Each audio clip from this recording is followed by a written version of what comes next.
नमस्कार मैत्रिणींनो, मी आज तुम्हाला मँगो शेक ही रेसिपी दाखवणार आहे। त्यासाठी मी 2 मोठे आंबे घेतलेले आहे। त्याला स्वच्छ धुवून घ्यायचा।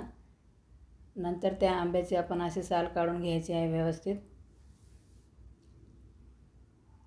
अशी पूर्ण साल काढून घ्यायची। हे बघा मी साल काढून घेतलेली आहे। मग आपण याला वरून असं कट करून घ्यायचं,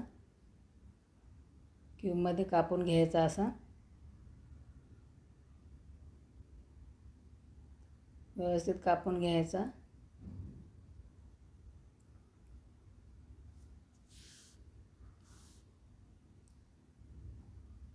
असे क्यूबमध्ये कापलं की बारीक होते लवकर। असे दोन्ही हे करून घ्यायचे व्यवस्थित। हे बघा जवळपास आपले दोन्ही आंबे झालेले आहेत। हे बघा असे। हे मी माझ्या लहान मुलाला क्यूब खूप आवडतात म्हणून मी एकीकडे काढून ठेवते। बघा दीड आंबा इकडे टाकला आणि थोडासा इकडे वाटीत ठेवलेला आहे मी। चला मग आपण सुरुवात करूया। त्यासाठी मी 2.5 चमच खांड घेतलेला आहे। त्याला खांडाला बारीक करून घेतलेला आहे मिक्सरमधून।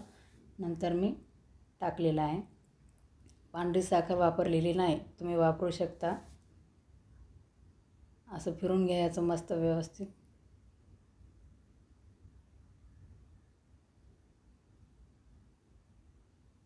हे बघा असं फिरून घेतलं की नंतर मी जवळपास अर्ध्याच्या वरे फुल क्रीम दूध घेतलेलं आहे। हे मी फ्रीजमध्ये ठेवलेलं होतं आणि त्याची मलाई पण टाकायची आहे। मलाईमुळे स्वाद चांगला येतो। तुम्ही नक्की टाका मलाई।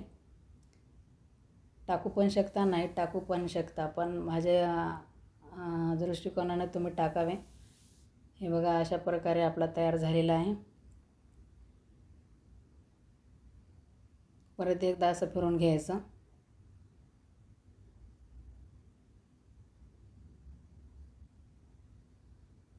बघा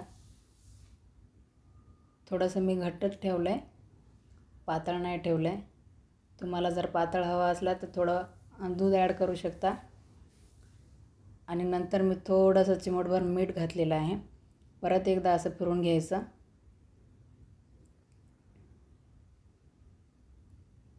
तयार आहे आपला मँगो शेक। हे बघा मी बाउलमध्ये काढून घेतलेलं आहे।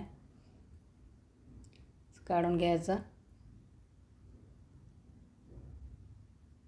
हे बघा त्यानंतर मी ड्रायफ्रूट्स घेतलेले आहे। थोडंसं बदाम आणि टुटी फ्रुटी, तुमच्या आवडीनुसार ड्रायफ्रूट घेऊ शकता तुम्ही।